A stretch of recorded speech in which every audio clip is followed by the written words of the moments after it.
ሰላም ለእናንተ ይሁን። በዓለም ዙሪያ የምትገኙ ክቡራትና ክቡራን የጣና ቴሌቪዥን ቤተሰቦች አክብሮታዊ ሰላምታችን በያላችሁበት የምድር ዳርቻ ሁሉ ይድረሳችሁ እያልን ልባዊ ሰላምታችንን እናቀርብላችኋለን። የመጋቢት 15 ቀን 2018 ዓ.ም የጣና ቴሌቪዥን የሰዓቱን ዜናዎች ርዕሶቹን በማስቀደም እናስደምጣችኋለን።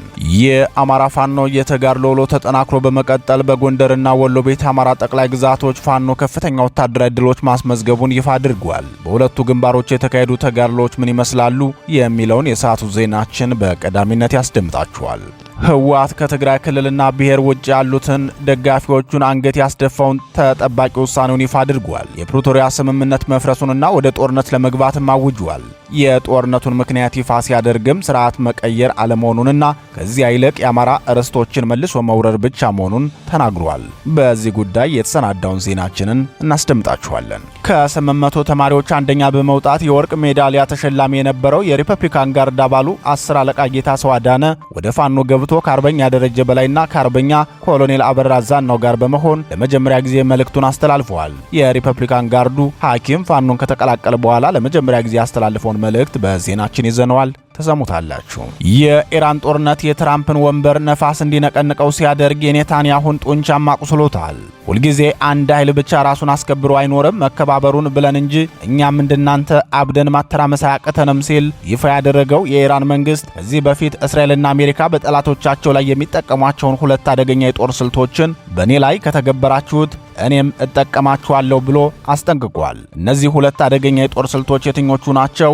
እስራኤልና አሜሪካስ እነዚህን የጦር ስልቶች በየትኞቹ ጦርነቶች ተጠቀሟቸው? ውጤታቸውስ ምን ሆነ? የሚሉትንና አጠቃላይ አሁናዊ የመካከለኛውን ምስራቅ እና የነጩን ቤተ መንግስት ውጥረት በትንታኔ ተመልክተነዋል። ሰዓቱን ጠብቆ ይደመጣል። ለሰዓቱ የተሰናዱትን መረጃዎች ከዚህ ሰዓት ጀምሮ ወደ እናንተ ማቅረብ እንጀምራለን። በድጋሚ እስከ መጨረሻው አብራችሁን በመቆየት እንድትከታተሉን በአክብሮት እየጠየቅን በቀጥታ ወደ ዝርዝር ዘገባው እናልፋለን።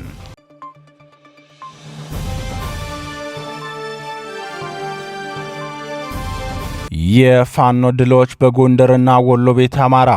የአማራ ፋኖ ብሔራዊ ንቅናቄ የጦር ሜዳ ተጋድሎች በድል ታጅበው የቀጠሉ ሲሆን በጎንደር በተካሄደው ውጊያ ዳባት ላይ ደጃዝማች በላይ ዘለቀዝ በብልጽግናው ሰራዊት ላይ ከፍተኛ ኪሳራ ማድረስ ችሏል። በወሎ ቤት አማራ አፄ ምኒልክ ዕዝ 106ኛና 104ኛ ኮሮች ያደረጉት ተጋድሎ የብልጽግናውን ሰራዊት ከፍተኛ ሰዋዊ ኪሳራ አድርሰውበታል። የደጃዝማች በላይ ዘለቀዝ ደጃዝማች 4ኛ ኮር ዘራይ ክፍለ ጦር ዳባት ወረዳ ረዳጃን ተብሎ በሚጠራው አካባቢ ባደረገው ልዩ ተጋድሎ የብልጽግናውን ሰራዊት ሰዋዊና ቆሳዊ ኪሳራ አድርሶበታል። ተጋድሎን ያካሄደው የዘራይ ክፍለ ጦር ሸጋው ውበት ብርጌድ ትናንት ከቀትር በኋላ ወደ ፋኖ ይዞታዎች የገባውን የብልጽግና ሰራዊት ነው የመታው። በዚህ ውጊያም ከ30 በላይ የብልጽግናው ሰራዊት ከጥቅም ውጭ መሆኑ ተረጋግጧል። ፋኖም በውጊያው 25 የነፍስ ወከፍ መሳሪያ በእጁ ማስገባቱን የኮሩ ህዝብ ግንኙነት ክፍል አስታውቋል። ውጊያው የተካሄደው ከዳባት ከተማ በቅርብ ርቀት ቀረሃ ቀበሌ ላይ መሆኑን የደጃዝማች 4ኛ ኮር ህዝብ ግንኙነት ክፍል ለጣና ቴሌቪዥን በላከው የተጋድሎ መረጃ አስታውቋል። በሌላ ግንባር የተደረገው የፋኖ ተጋድሎ ደግሞ በጋሸና ዙሪያ የተካሄደው የአፄ ምኒልክ ዕዝ 106ኛ ኮር 34ኛ ክፍለ ጦር ያካሄደው ውጊያ ነው። በዚህ ውጊያ ከ60 በላይ የብልጽግናው ጥምር ጦር አባላት ከጥቅም ውጭ መሆናቸውን የገለጸው የ106ኛ ኮር ሚዲያና ኮሙኒኬሽን ክፍል አንድ የብልጽግናው መስመራዊ መኮንንም እርምጃ እንደተወሰደበት ገልጿል። የብልጽግናው ሰራዊት መነሻውን ከጋሸና በማድረግ ወደ እስታይሽ ጉዞ እያደረገ በነበረበት ሰዓት ውጊያው መከፈቱን የገለጸው የኮር ሚዲያና ኮሙኒኬሽን ክፍል የብልጽግናው መስመራዊ መኮንንን ጨምሮ በድምሩ 29 የብልጽግና ሰራዊት እርምጃ እንደተወሰደባቸው አስታውቋል። ውጊያው ለ3 ሰዓታት ብቻ የቆየ ሲሆን ከአመሻሹ 10 ሰዓት ጀምሮ ምሽት 1 ሰዓት ተኩል የተጠናቀቀ መሆኑን የኮር ሚዲያና ኮሙኒኬሽን ክፍል ጨምሮ ገልጸዋል። በተመሳሳይ በዚህ ወሎ ቤት አማራ የተደረገው የአማራ ፋኖ ብሔራዊ ንቅናቄ አፄ ምኒልክ ዕዝ ተጋድሎ ተንታ ወረዳ ላይ የተደረገው ውጊያ ይገኝበታል። የዙ 104ኛ ኮር 23ኛ ክፍለ ጦር በተንታ ወረዳ ባደረገው ተጋድሎ የብልጽግናውን ሰራዊት ምሽጎችን በማፍረስ ስኬታማ ተጋድሎ ማድረጉን የአፄ ምኒልክ ዕዝ ህዝብ ግንኙነት መምሪያ አስታውቋል። ከንጋቱ 12 ሰዓት አካባቢ የጀመረው ውጊያ እስከ እኩለ ቀን ድረስ መዝለቁን የተናገረው የአፄ ምኒልክ ዕዝ ህዝብ ግንኙነት መምሪያ ፋኖ ስልታዊ የጦር ቴክኒኮችን በመጠቀም ከተማዋን ጨምሮ የጠላት ካምፖችን በቁጥጥር ስር አስገብቶ ውሏል ሲል ተናግሯል። የዙ ህዝብ ግንኙነት መምሪያ አክሎም በከተማዋ የነበረው ትልቁ የጠላት ምሽግ በፋኖ ተሰብሮ በካምፑ ዙሪያ ላይ ሆኖ ከቡድን መሳሪያ ጀምሮ አጥምዶ ሲዋጋ ከነበረው በነበረው የጠላት ኃይል መካከል አንድ ሻለቃ ሙሉ ኃይል እርምጃ ተወስዶበታል። በአካባቢው የነበረው የስርዓቱ ኃይል የፋኖን ምት መቋቋም ባለመቻሉ ከጊምባና ከማሻ ተጨማሪ ኃይል አስገብቶ በከባድ መሳሪያ የታገዘ ለሁለተኛ ዙር ማጥቃት አድርጎ ነበር። ሆኖም የ23ኛው ክፍለ ጦር አባላት በወሰዱት የጸረ ማጥቃት ፈጣን እርምጃ ከባድ ሰዋዊና ቁሳዊ ኪሳራ ስላደረሱበት መከላከል ባለመቻል ወደ መጣበት ተመልሷል ብለዋል።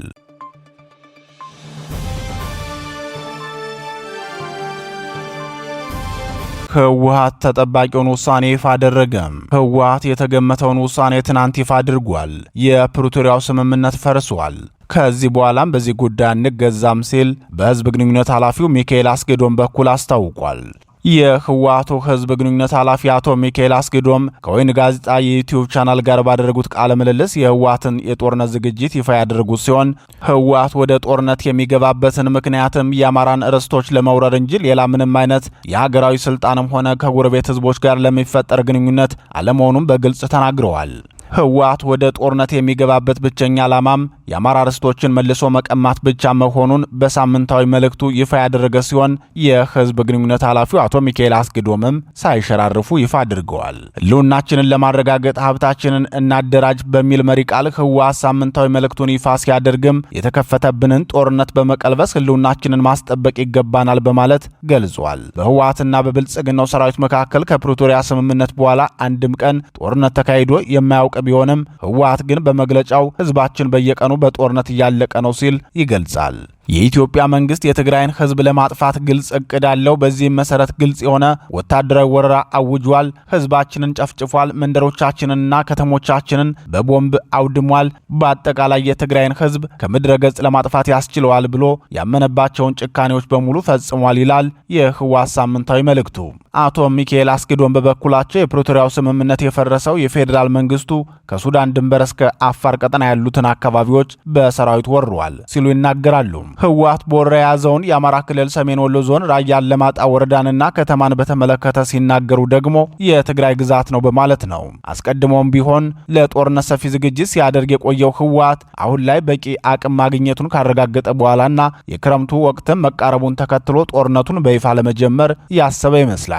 ከሁለት ሳምንት በኋላ በኦሮሞ ብልጽግና የትግራይ ክልል አስተዳዳሪ ተደርገው የተሾሙት ጄኔራል ታደሰ ወረደ ስልጣናቸው ይጠናቀቃል። የእሳቸውን ስልጣን ማብቃት ተከትሎም ህወሓት ምክትል ሊቀመንበሩን አማኑኤል አሰፋን በቦታቸው መተካቱ ተነግሯል። ሆኖም የግንቦቱ ምርጫ ከመካሄዱ በፊት በትግራይ ክልል የሚኖረው የአስተዳደር ስርዓት በፕሪቶሪያው ስምምነት መሰረት በመሆኑ የአቶ አማኑኤል አሰፋን ሹመት ማጽደቅ የሚኖርበት የኦሮሞ ብልጽግና ነው። ህወሓት ደግሞ ከዚህ በኋላ በምስለኔ እየተመራው አልኖርም፣ ራሴ የምመርጠውን ሰው ራሴ ሾማለሁ ብሎ አቋሙን ይፋ አድርጓል። የፕሪቶሪያውን ስምምነትም ከዚህ በኋላ አላውቀውም ብለዋል። በዚህ ምክንያትም ጦርነቱን በይፋ ለመጀመር የተሰናዳ መሆኑን ከትናንት መልእክቱ መረዳት ይቻላል። ህወሓት የጦርነቱን መጀመር አይቀሬነት በገለጸበት መልእክቱ የትግራይን ህዝብ ለማጥፋት እየሰራ ያለው የኢትዮጵያ መንግስት ህዝቡን ከወራሪዎች ስር ነጻ ለማውጣትና የተፈናቀሉትን ሰዎች ወደ ቤታቸው ለመመለስ ያለውን ግዴታ ከመወጣት ይልቅ ወደ ሌላ ወታደራዊ ዘመቻ ለመግባት እየተጣደፈ ነው።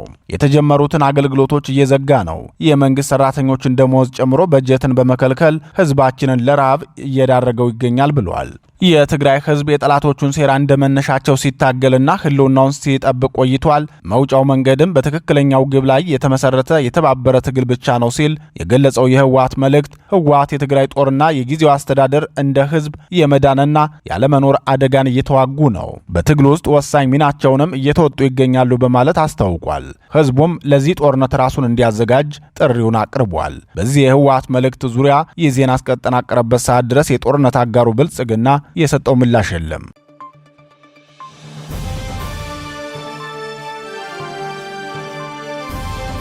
የአንተ መምጣት ሌሎችንም ይስባል።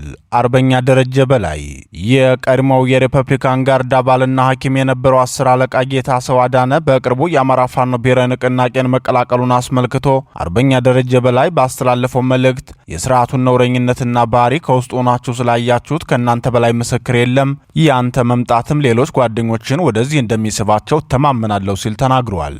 የሥርዓቱን ነውረኝነትና ክፉ ባህሪ አስቀድመው በመረዳት ፋኖን የተቀላቀሉት የቀድሞ የመከላከያ ፈንጂ አምካኝ መምሪያ ኃላፊው ኮሎኔል አበራ አዛናው በበኩላቸው የሥርዓቱ ዓላማ የአማራን ሕዝብ ማጥፋት መሆኑን በመረዳት ከነበረን ከፍተኛ ኃላፊነትና ጥሩ ሕይወት ይልቅ የአማራን ሕዝብ ማዳን ቅድሚያ ልንሰጠው ይገባል ብለን ነው የመጣ ነው። ወንድማችን 10 አለቃ ጌታሰው አዳነም በአማራ ሕዝብ ላይ የተደቀነውን አደጋ ተረድቶ በመምጣቱ ሊመሰገን ይገባዋል ብለዋል።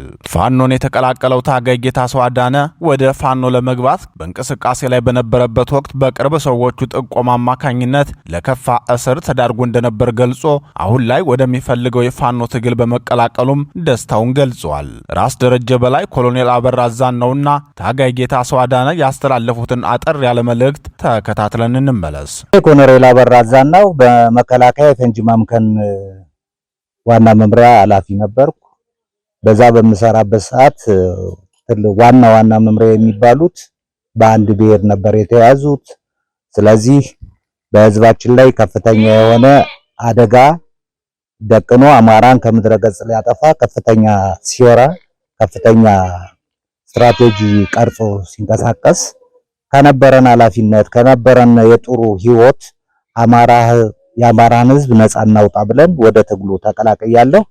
በዚህ መሰረትም 10 አለቃ ጌታሰው አዳነ ወደኛ ትግል ተንቀሳቅሷል። ጌታሰው ወደኛ በሚንቀሳቀስበት ሰዓት አሁን እንኳን ወደኛ መጣ እንኳን ደህና መጣ የሚል አቀባበል አድርገንለታል። በዛሬው ዕለትም የእዝ ከፍተኛ አመራሮች ተሰባስበን ስለሱ አንዳንድ ነገር መናገር አለብን። የሪፐብሊካን ጋርድ አባል ሆኖ ሲሰራ ነበር። በሁለተኛ ደረጃ ነርሲንግ ሲመረቅ የወርቅ ተሸላሚ የነበር በጣም ጠንካራ በጣም ጎበዝ 10 አለቃ ነበር በሚሰራበት ሰዓት። ስለዚህ አሁን እኛ ጋር ተቀላቅሏል። ወደ ትግሉ ሲንቀላቀልም ከፍተኛ የሆነ አስተዋጽኦ ያደርጋል፣ እንደሚያደርግም ተስፋ እናደርጋለን። ስለዚህ እንኳን ደህና መጣ ወንድማችን የሚል አቀባበል ነው ያደረግንለት። ተነስተልን እናመሰግናለን። ያው ታጋይ ጌታሰው አዳነ እንደምን አለህ? እንደምን እንኳን ወደ አማራ ፋኖ ትግል በሰላም ለመቀላቀል አበቃ። በመምጣትህ ትግልህ ከአማራ ድርጅት ከአማራ ብሔራዊ ንቅናቄ የፋኖ ትግል በመቀላቀልህ ሌሎችም በዚህ ልክ ነገ ካንተ ይሳባሉ የሚል አመኔታ አለኝ። ያው እንግዲህ እንደምታየው ኮሎኔል ያው እንደምታያቸው ብዙ ትግል አሳልፈዋል ተቀላቅለው። ያው እንግዲህ የነበሩበትን ዘመንና የቆዩበትን ጊዜ ቅድም ሲገልጽ እንደሰማኸው እዛ ላይ ሆናችሁም እንኳን የአማራን በደል የአማራን ችግር የአማራን መገፋት ብዙ ጊዜ ያስተዋሳችሁና ያጠናችሁ በመሆናችሁ አንተንና ሌሎች ትልልቅ ኃላፊነት ያላቸው የአማራ ስሜት ያላቸው ታጋዮችም ወደኛ እየተቀላቀሉ ነው በሁሉም እዞች እና ለማንኛውም እንኳን ደህና መጣህ። ያው ቆይታንም የነበረበትን የአማራን ሁኔታም ያው ካንተ መረዳት እንፈልጋለን። በድጋሚ እንኳን ደህና መጣልኝ ያልኩ በዚህ ያቋርጣለሁ። እሺ አመሰግናለሁ። 10 አለቃ ጌታሰው አዳነ እባላለሁ። የቢኤስሲ ነርሲንግ የሕክምና ባለሙያ። ያው ወደ ውትድርና የገባሁት 2012 ነው። ያኔ ኮቪድ-19 መጥቶ ነበረ እና በአጋጣሚ ያው አገዛዙ ማስታወቂያ ወጣ። ማስታወቂያ ሲወጣም በውስጡ በጣም ብዙ ዲፓርትመንቶች ነበሩ። በተለይ ኮምፒውተር ሳይንስ፣ ኢንጂነሪንግ ሳይንስ እያለ ሕክምና ሳይንስ እያለ ብዙ ስለወጣ እኔ በዛ ዲፓርትመንት ለመሳተፍ ወደ ሚሊተሪ ጆይን አድርጌያለሁ።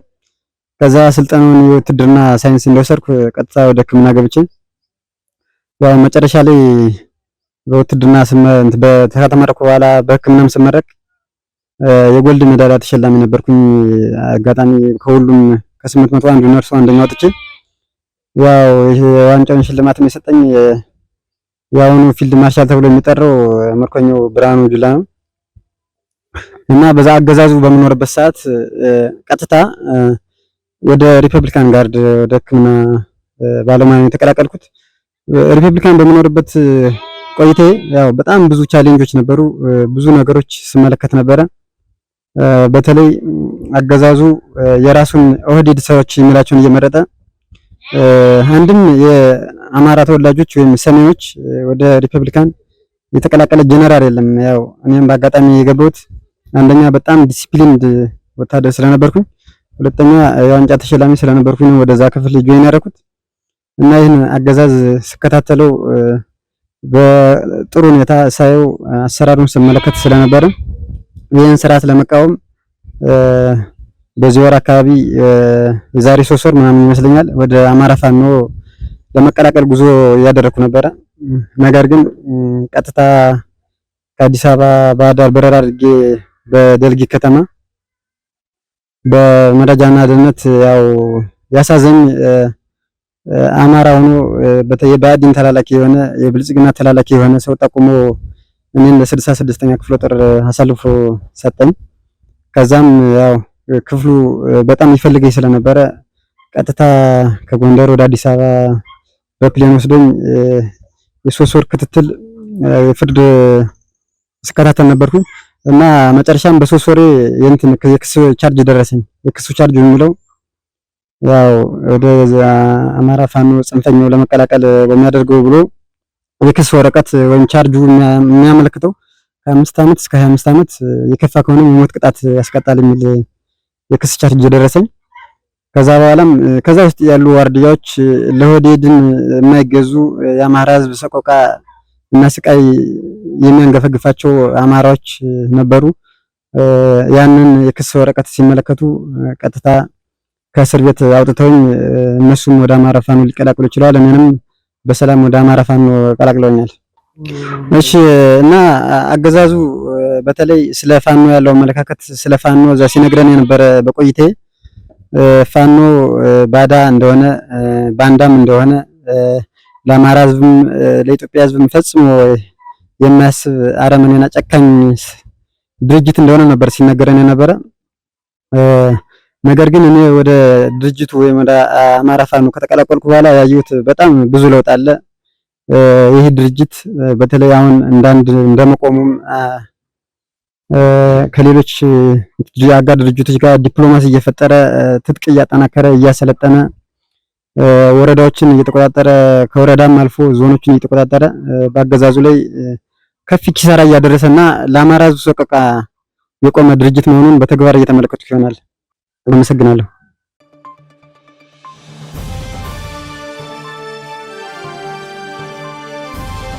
የትራምፕን ወንበር የነቀነቀና ኔታንያሁን ያቆሰለው አያቶላም የኢራን ጦርነት ብዙ ክስተቶችን ከማሳየቱን ባለፈ ከቀዝቃዛው ጦርነት በኋላ ዓለም ያልተመለከታቸውን አዲስ የዓለም መልክ ሊያስመለክት እየተንደረደረ ይመስላል። ይህን ሐሳብ በተመለከተ የፖለቲካ ተንታኞች ሲናገሩ ይህን ያህል ተጽዕኖ መፍጠር ባይችልም በምዕራባውያን ፖለቲካ ላይ የሚያሳድረው ተጽዕኖ ግን ከታሰበው በላይ ነው ሲሉ ይናገሩለታል። የሪቻርድ ኒክሰን አስተዳደር በቪየትናም ያደረሰውን ኪሳራ የትራምፕ አስተዳደርም በፋርስ ባህረ ሰላጤው ምድር ለመድገም እየተንደረደረ ይመስላል። በቪየትናም ጦርነት ግማሽ ሚሊዮን ሰራዊት ይዞ በመግባት ከ20 ዓመት ላላነሰ ጊዜ በቪየትናም የቆየ የአሜሪካ መንግስት በወቅቱ የደረሰበት ፖለቲካዊና ወታደራዊ ኪሳራ አይዘነጋም። በደቡብ ኤዥያ አገር ህዝብ ላይ ያደረሰው ውድመትም የሚዘነጋ አይደለም። ያንን የውድቀት መንገድ ዶናልድ ትራምፕም እየደገሙት እንደሆነ የዲሞክራቲክ ፓርቲ ተወካዮች ቁጣቸውን እየገለጹ ነው። የዲሞክራቶች ተከታታይ ተቃውሞ ወንበራቸው አካባቢ ንዝረት እስከ ማሰማት የደረሰባቸው ትራምፕ በኢራን ላይ ሊከተሉት ያሰቡትን የጦርነት ስልት እንዳይተገብሩ የፋርሷ መሪዎች የእኛም እጅ በሶ አልጨበጠም ብለው ጠብቀዋቸዋል። ከዚህ ቀደም በሚደረጉ ጦርነቶች አሜሪካ ሁልጊዜም ቢሆን አጅባችሁኝ ግቡ የምትላቸው አውሮፓውያን ዘንድሮ ወደ ኢራን መግባት አንችልም ሲሉ በእንቢታቸው ጸንተዋል። በትራምፕና በኔታንያሁ ስሌት ጦርነቱ በቀላሉ የሚጠናቀቅ ይሆንና የንጉስ ፓሻ ልጅ ወደ ንግስናው ይመለሳል። የኢራንን ነዳጅ በቀላሉ አሜሪካ ስትቦጠቡጥ፣ እስራኤል ደግሞ የቀጠናውን ሀያልነቷን አስጠብቃ መቀጠል ነበር በሐሳባቸው ይዘው ጦርነቱን የጀመሩት። እንደተለመደው ሩሲያና ቻይና እቅዱን እንደሚቃወሙ ስለሚታወቅ ለድምፅ ብልጫውና ለኃይል ሚዛኑ ማስጠበቅ ደግሞ አውሮፓን እናሰልፋለን፣ ካናዳ፣ ጃፓን፣ አውስትራሊያና ደቡብ ኮሪያም ከጎናችን ይሰልፋሉ፣ መካከለኛው ምስራቅ ባንጠራውም ከኛ ሐሳብ ስለማይወጣ ከጎናችን እንደተሰለፈ እንቁጠረው የሚል ሐሳብም ነበራቸው። ሪቻርድ ኒክሰን በቪየትናም ጦርነት ግማሽ ሚሊዮን ሰራዊት ይዘው ገብተው ውጊያውን መምራት ሲሳናቸው የእብዱ ልጅ ንድፈ ሐሳብ ወይም ማድማን ቲዮሪን ነበር ተግባራዊ ያደረጉት። ማድማን ቲዮሪ ማለት በጠላቶቻቸው ፊት የሚደረገው አይታወቅምና የሚለንን እንቀበል ተብሎ መፍራት ማለት ነው። ይህ የጦርነት ስልት ለአሜሪካ ሰራዊትም ሆነ ለኒክሰን አስተዳደር ባይጠቅማቸውም ቪየትናምን ለማውደም ግን በእጅጉ ጠቅሟቸዋል። ይህን የከሸፈ እሳቤ አሜሪካና እስራኤል ደጋግመው ሲተገብሩት ታይተዋል። ከጋዛ ጦርነት ጀምሮ በሁሉም የውጊያ ግንባሮች አሜሪካና እስራኤል በገቡባቸው አገራት ሁሉ ይህን ስልት ተጠቅመው ጠላት የሚሉትን አገር አውድመውበታል።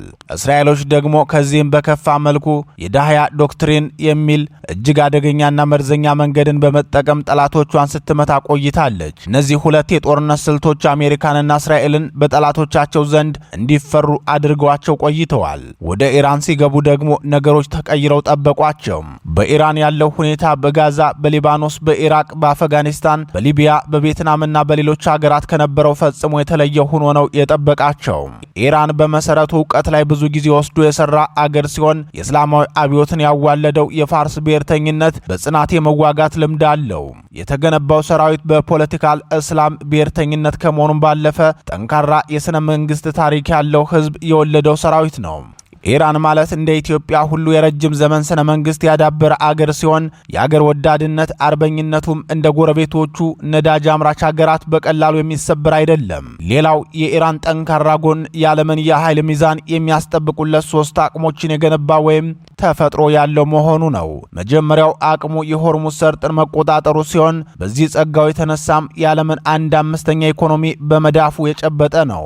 ሆርሙዝ ሰርጥን ዘግቶ ኢኮኖሚውን ሲጥ ማድረግ የሚችል የምድርን ሸምቀቆ በእጁ የጨበጠበት አቅሙ ቀዳሚው አቅሙ ነው። ሌላው አቅሙ ቀደም ሲል እንደተገለጸው እውቀት ላይ ጊዜ ወስዶ ስለሰራ የኒውክሌር ባለቤት መሆኑን ተከትሎ እንዲፈራ አድርጎታል። ሶስተኛው አቅሙ ደግሞ ውስጣዊ አንድነቱ የማይናወጥ መሆኑ ነው። እነዚህን ሁሉ አቅሞች አሰባስቦ የቆመው የፋርስ ባሕረ ሰላጤው መንግስት ከአሜሪካና እስራኤል ለተከፈተበት ጦርነት የሚወስዳቸው የአጸፋ እርምጃዎች እንደ ሳዳም ሁሴን ወይም እንደ ሙአር ጋዳፊ ተሳዶ መገደል ሳይሆን ሞትን ፊት ለፊት እየተጋፈጠ ሊገርሉት የመጡትን እየቀበረ ባለበት ጸንቶ መቆምን ነው። በዚህ የኢራን አቋምና በእስራኤልና አሜሪካ መሪዎች የተሳሳተ ስሌት የተነሳ በአሜሪካ የትራምፕ ወንበር ንፋስ ሲገባው በእስራኤል ምድርም የኔታንያሁ ጡንቻ ስንጥቃት ገጥሞታል። በዚህ የተነሳም ኢራን ላይ የማድማን ቲዮሪን ወይም የዳህያ ዶክትሪንን ለመተግበር አሜሪካና እስራኤል መወሰናቸውን ይፋ ሲያደርጉ ማንም ብቻውን እያበደ አይኖርም፣ መከባበሩን ብለን እንጂ እኛም ማበዱን እንችልበታለን የሚል ምላሽ ከቴህራን ወደ ኢየሩሳሌምና ዋሽንግተን ተላከ።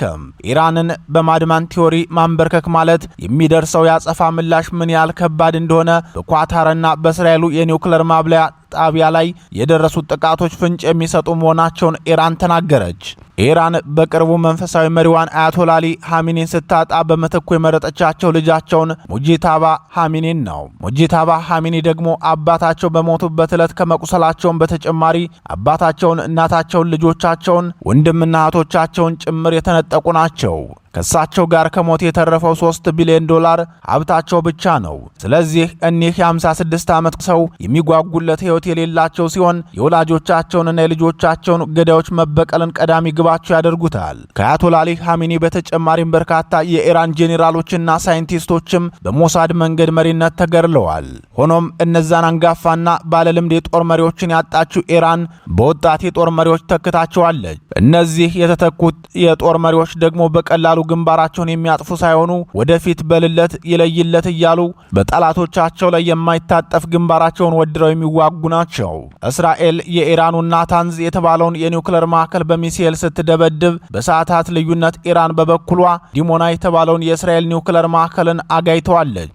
እዚህ ላይ ነበር የአሜሪካና እስራኤል መሪዎች ቆም ብለው ማሰብና ወደ ቀልባቸው መመለስ የጀመሩት። በሁለት ቀናት ውስጥ ትዕዛዜ ካልተተገበረ ኢራንን አወድማታለሁ ሲሉ ትራምፕ የዛቱባት ኢራን እሞክረዋለሁ ካልክ እያየ ግባበት የሚለው የኢራን ዛቻ ተፈጻሚ እንደሚሆን ትራምፕም ሆኑ ኔታንያሁ የተረዱት ከዚህ በኋላ ነው። በዚህ ሰዓት ኔታንያሁ የወሰዱት አማራጭ እንደምንም ብለው አውሮፓን ወደ ጦርነቱ ስቦ ማስገባት ነው። አውሮፓ ደግሞ ወደ ጦርነቱ ላለመግባት ከአንድም 2 እና 3 ጊዜ ስብሰባ አድርጎ አልገባም ብሎ መልሷቸዋል። ሆኖም ተስፋ ያልቆረጡት ኔታንያሁ ኢራን 4000 ኪሎ ሜትር አህጉር አቋራጭ ተምዘግዛጊ ሚሳኤል አስወንጭፋ ጉዳት አድርሳለች የሚል ዜና ኔታንያሁ በጠዋት ይዘው መጡ። ይህ መረጃ ግን በየትኛውም ገለልተኛ አካልም ሆነ በኢራን ያልተረጋገጠ መሆኑን የተረዱ ፖለቲካ ተንታኞች የሞሳድ ድስት ጠብሶ ያቀረባት የፖለቲካ ቁርስ ሲሉ ገልጸውታል። የዚህ መረጃ ዋና ግቡም አውሮፓ በዚህ ጦርነት የማይገባ ከሆነ እያንዳንዱ የአውሮፓ ከተሞች በኢራን ሚሳኤል እየተለቀመ ይመታል የሚል የስቦ ማስገባት ስልት መሆኑን ተቺዎቻቸው ቀድመው ነቅተውባቸዋል። በዚህ ሰዓት ያለው አውሮፓ የመሪዎቹ ባህሪ ከቀደምቶቹ የተለዩ ናቸው። አሜሪካ ተነስ ስትለው የሚነሳና ተቀመጥ ስትለው የሚቀመጥ አውሮፓ እየጠፋ ይመስላል። ወይም ደግሞ ዶናልድ ትራምፕን አውሮፓዎች የወደዷቸው እንዳልሆነ የተረዱም ይመስላል። በኢራኑ ጦርነት እንዲሳተፉ ጥሪ የቀረበላቸው ሁሉም የአውሮፓ ሀገራት አድማ በሚመስል መልኩ ነው ምላሻቸውን ያሳዩት። ኔታንያሁ ትናንት በጠዋቱ ተነስተው ኢራን እኮ 4000 ኪሎ ሜትር አህጉር አቋራጭ ሚሳኤል አስወነጨፈች ብለው የተናገሩትም ለአውሮፓውያን እምቢታ ልብ ማስደንገጫና ወደ ጦርነቱ ተስበው እንዲገቡ ግብዣ ለማቅረብ ነበር። የኢራን ጦርነት በአራተኛ ሳምንቱ እንደዚህ አይነት ያልተሰሙና ያልተገመቱ የኃይል መፈራረቆችን እያስመለከተን ጀምሮታል። ወደፊት የሚሆነውን በጋራ የምንመለከተው ቢሆንም በልበ ሙሉነት መናገር የሚቻለው የጦርነቱ ቀጣይ ምዕራፍ የኢራን ጉዳይ በቀላሉ የሚቋጭ አይሆንም። ጦርነቱም መልኩንና ቅርጹን እያቀያየረ የሚቀጥል ሲሆን ሌሎች የኃይል አሰላለፍ አማራጮችም ሊፈጠሩ የሚችልበት እንደሆነ ይታመናል።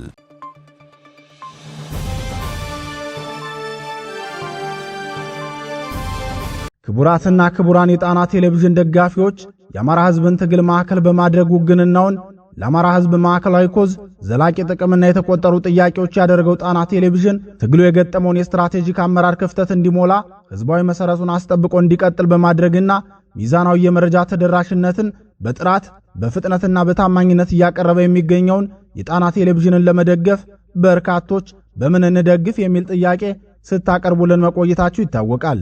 በመሆኑም በዜል +1 46 9866 54 44 በካሻፕ ጣና ቲቪ 2024 በፔይፓል ጣና ቴሌቪዥን 2024@gmail.com እንዲሁም በዶኔት ቦክሱ በኩል መደገፍ የምትችሉ መሆኑን ለማሳወቅ እንወዳለን።